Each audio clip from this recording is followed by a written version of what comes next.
आनंद नगर गाँव में रजनी नाम की एक लड़की अपने माता पिता के साथ रहा करती थी। उसके पिता मोहन अपाहिज थे और इसीलिए वो कोई काम नहीं कर पाते थे और उसकी माँ पिछले एक लंबे समय से बीमार चल रही थी, जिस कारण वो बिस्तर से लग चुकी थी। तू भी सोचती होगी ना कभी कभी कि तुझे कैसा बाप मिला है कि उसके जिंदा होते हुए भी तुझे काम करना पड़ रहा है। और माँ भी ऐसी जो घर का कोई काम नहीं कर सकती। अरे आप लोग कैसी बातें कर रहे हैं? अगर माँ बाप अपने बच्चों के लिए ये सब कर सकते हैं तो क्या एक बच्चा अपने माँ बाप के लिए ये सब नहीं कर सकता? आप लोग ज्यादा मत सोचिए, बस आराम करिए। भगवान तेरी जैसी औलाद सबको दे बेटा। रजनी अपने आंसू छिपाते हुए घर से निकली और अपना मिट्टी के बर्तन बनाने का काम करने लगी। वो एक कुम्हारिन थी जो कि मिट्टी के बर्तन और अन्य चीजें बनाकर बाजार में बेचती थी। हे भगवान, मैं तुझसे और कुछ नहीं मांगती, बस मेरे माँ बाप को ठीक कर दे। मुझे उनकी मदद नहीं चाहिए, पर मैं चाहती हूँ कि वो किसी के मोहताज ना रहें। तभी वहाँ उसकी पड़ोसन नीलम आ गई और बोली, अरे कैसी हो रजनी, और तुम्हारे माँ बाप कैसे हैं? बस सब ठीक है नीलम दीदी, भगवान की कृपा है। वो जिस हाल में रखे हम खुश हैं। तुम बताओ, तुम्हारा क्या हाल है? हाँ, मैं ठीक हूँ। पर अरे रजनी, अब भी तुम मिट्टी के बर्तन बना रही हो? तुम्हें पता है ना, अब जमाना बदल गया है। अब तो लोग स्टील, कांच और प्लास्टिक के बर्तन पसंद करते हैं। तुम्हारे ये बर्तन कौन खरीदेगा? मेरा सहारा तो भगवान है नीलम दीदी, उन्होंने मेरा हाथ पकड़ा हुआ है, तो मुझे कोई चिंता नहीं, सब ठीक होगा। अरे रजनी, भगवान के सहारे रहने वाले अक्सर भूखे मर जाते हैं। और वो देखो, मौसम भी कैसे करवट बदल रहा है। बारिश आई नहीं कि सब मिट्टी के बर्तन कीचड़ बन जाएंगे। सोच लो, कुछ और कर लो, वरना वो दोहा गाती फिरोगी, आछे दिन पाछे गए, हरी से किया न हेत, अब पछताए होत क्या, जब चिड़िया चुग गई खेत। मुझे अपने भगवान पर पूरा भरोसा है कि वो मुझे भूखा नहीं मरने देंगे नीलम दीदी, और जो होगा देखा जाएगा। अरे भोली लड़की, चलो अच्छा है, मैं तो कहूँगी कि कहीं फंसना मत। तुम्हारे ऊपर तुम्हारे माँ बाप की भी जिम्मेदारी है। जी मुझे पता है। तभी रजनी के बाजार जाने का समय हो गया। रजनी अपना सामान बांधती है और जाने के लिए तैयार होती है। मोहन उसे कल का बचा हुआ खाना टिफिन में रख कर देता है।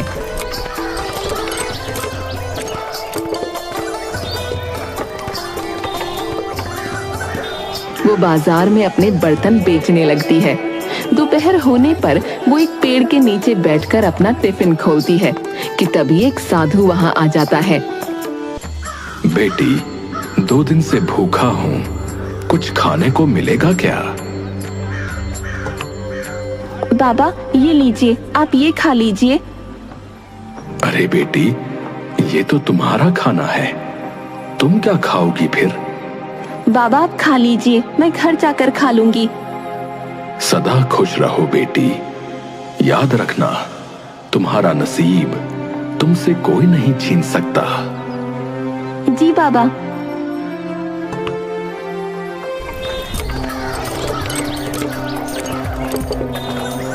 रजनी घर पहुंचती है तो देखती है कि घर में कुछ भी खाने को नहीं है। वो अपने दिन भर की कमाई से बाहर से खाना लाकर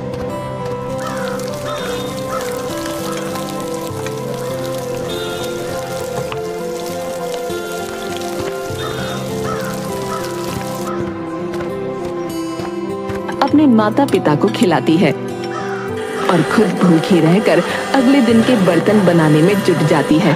पर अगली सुबह जब उसकी आंख खुलती है तो वो देखती है कि बहुत तेज बारिश हो रही है। हे भगवान, ये क्या हो रहा है? मेरे बर्तन, मेरे बर्तन। रजनी बाहर भागती है और देखती है कि उसके सारे बर्तन बर्बाद हो चुके हैं।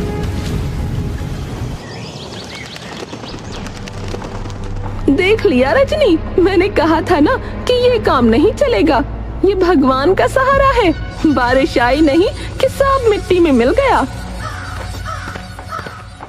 हे भगवान, ये कैसी परीक्षा है, अब मैं क्या करूं?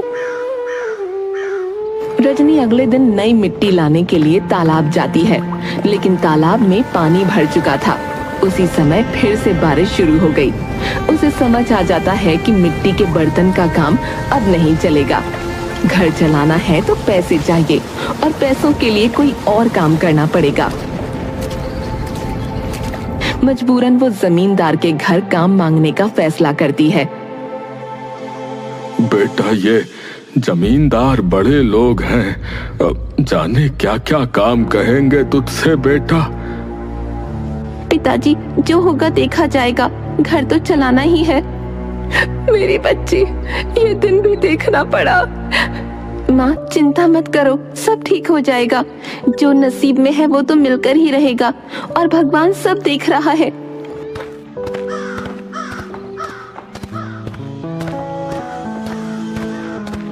रजनी जमींदार के घर पहुंचती है और उसका दरवाजा खटखटाती है। नीलम दरवाजा खोलती है और रजनी को देखकर चौंक जाती है। अरे वाह, ये कौन आ गया हमारे महल में? रजनी, यहाँ क्या कर रही हो? बाजार बंद हो गया क्या? मुझे जमींदार जी से बात करनी है। मुझे यहाँ काम चाहिए नीलम बहन। काम? और तुम इस बड़े घर में? तुम्हारे मिट्टी के बर्तनों के काम से तो घर में मिट्टी भर जाएगी।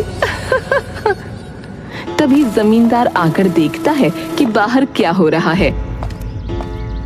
यहाँ क्या हो रहा है? कौन आया है? जमींदार साहब, मैं रजनी हूँ। मेरे घर की हालत बहुत खराब है। बाबूजी बीमार हैं, माँ बिस्तर से लगी हैं और बारिश ने मेरे सारे मिट्टी के बर्तन खराब कर दिए। मुझे इस घर में काम चाहिए, मैं बहुत मेहनत करूँगी। वैसे मेरे घर में और काम करने वाली की जरूरत तो नहीं है, क्योंकि नीलम पहले से ही काम कर रही है। पर तुम्हारी हालत को देखते हुए चलो ठीक है, तुम नीलम के साथ ही काम कर लेना। ये सुनकर नीलम गुस्से में अपनी मुट्ठियां भींच लेती है। उसकी आंखों में जलन साफ नजर आ रही थी। हालांकि रजनी खुशी खुशी वहां काम शुरू कर देती है। दिन बीतते हैं और रजनी अपनी मेहनत से जमींदार का दिल जीत लेती है। एक दिन जमींदार उसकी तारीफ करता है, जिससे नीलम और चिढ़ जाती है। तुम्हारा काम बहुत अच्छा है रजनी।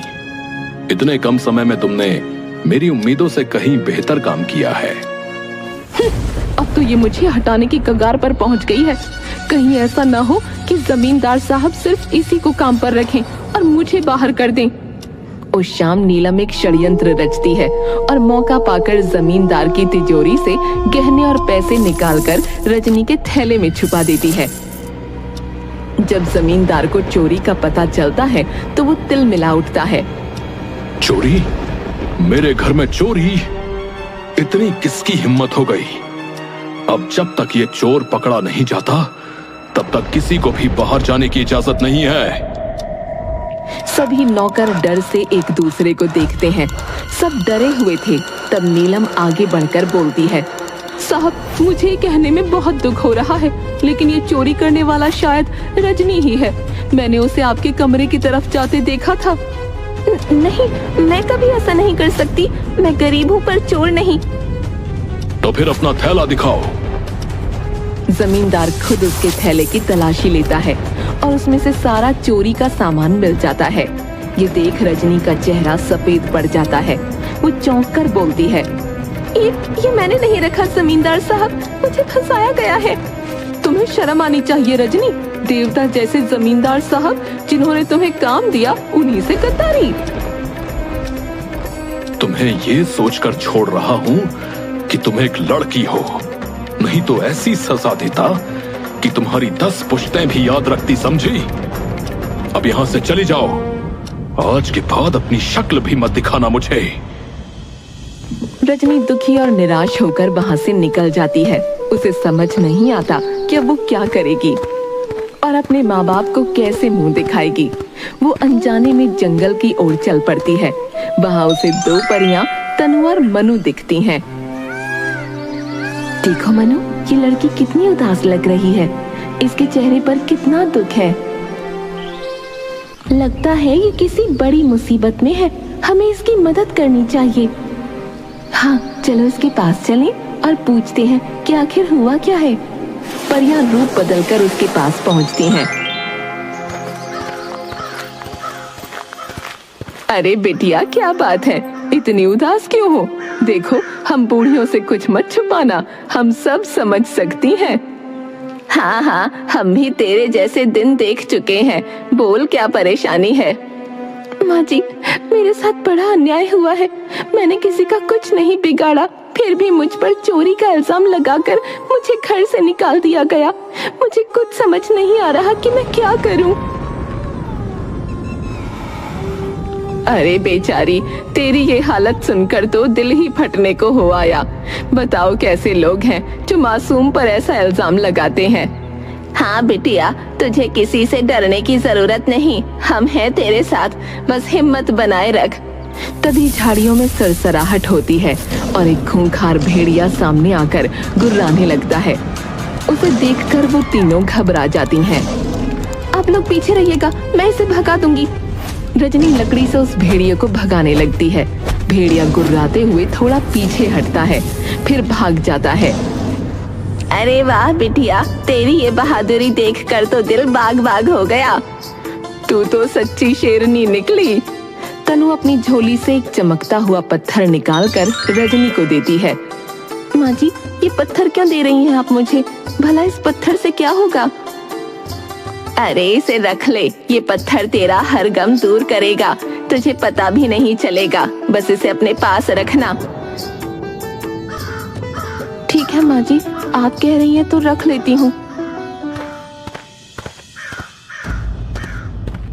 माँ, पिताजी, मेरे साथ बहुत बड़ा धोखा हुआ है। मैंने तो कुछ भी नहीं किया, फिर भी मुझे चोर बोलकर घर से निकाल दिया गया। तो हिम्मत मत हार बेटा, भगवान हमेशा अच्छे लोगों का साथ देते हैं। तू देखना, ये दुख भी जल्दी ही खत्म हो जाएगा।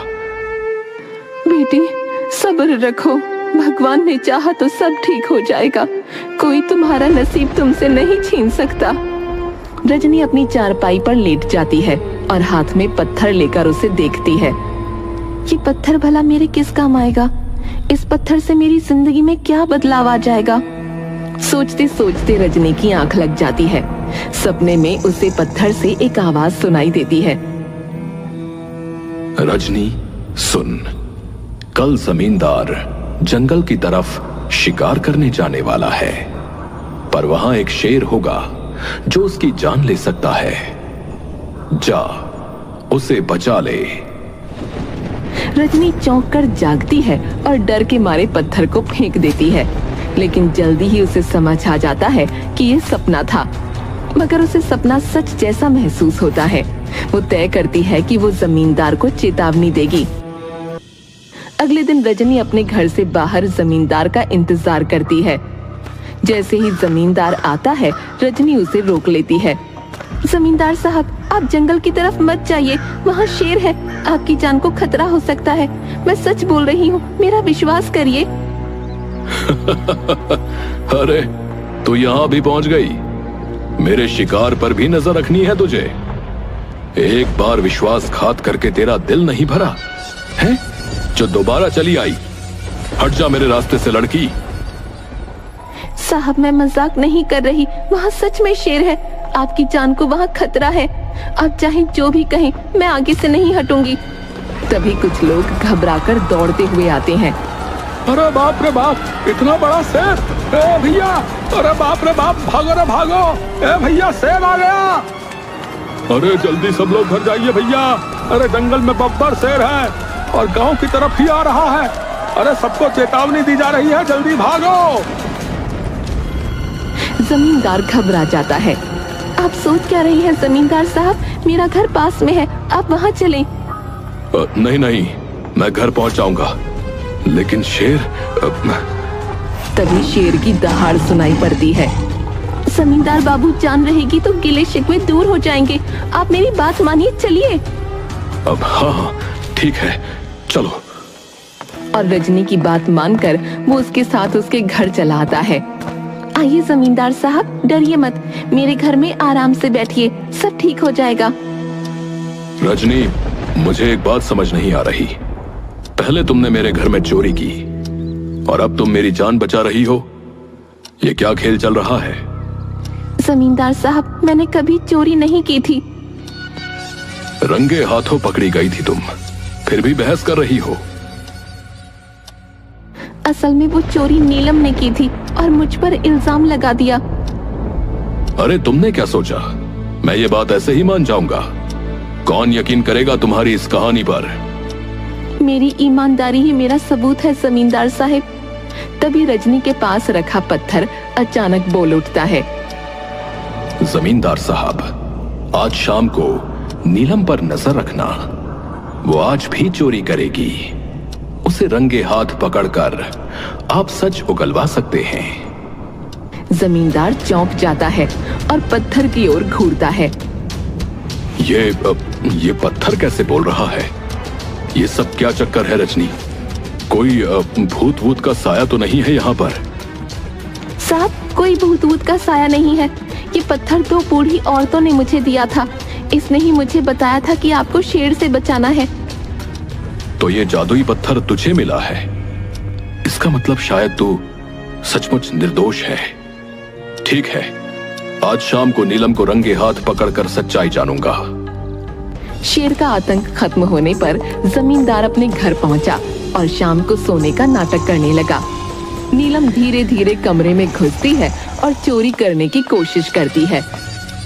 आज बुढ़ा जल्दी सो गया, सही मौका है।